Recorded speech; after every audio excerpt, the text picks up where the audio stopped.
All right. So we're gonna pick up where we cut off, talking about growth versus proficiency, and I believe I was at the point where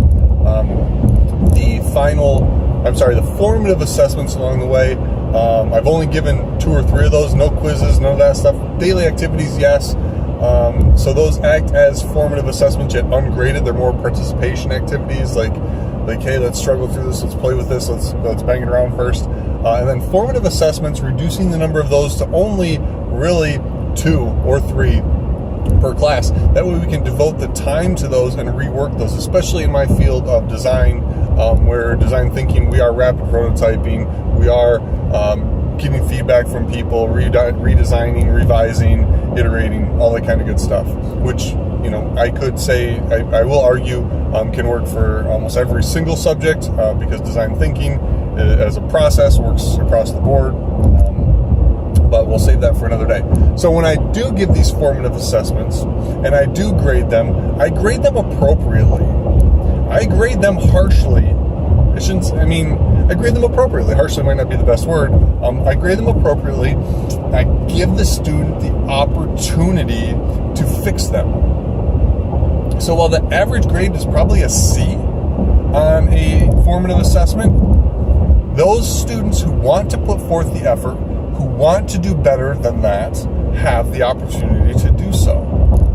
And it's very enlightening when you actually grade like that to see who really, I don't want to say cares, but cares enough to go back in and revise, even to come in to give you feedback. I don't do written feedback on everything.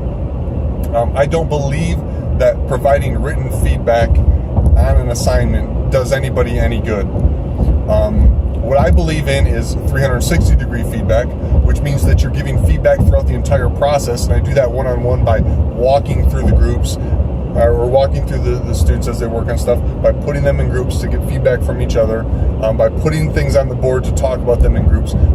I give feedback, we give feedback to each other every single day in class.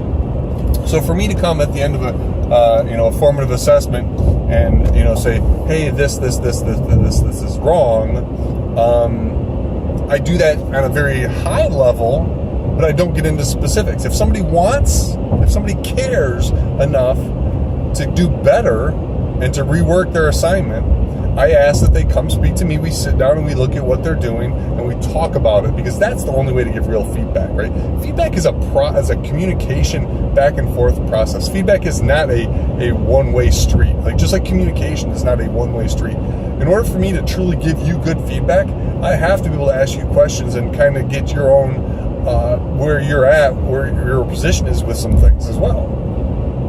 So it's worked really, really, really well. Very enlightening if you ever want to try it, to see how many students actually want to do better than a C. And that leads me into the discussion of grades. So I think we can wrap up there.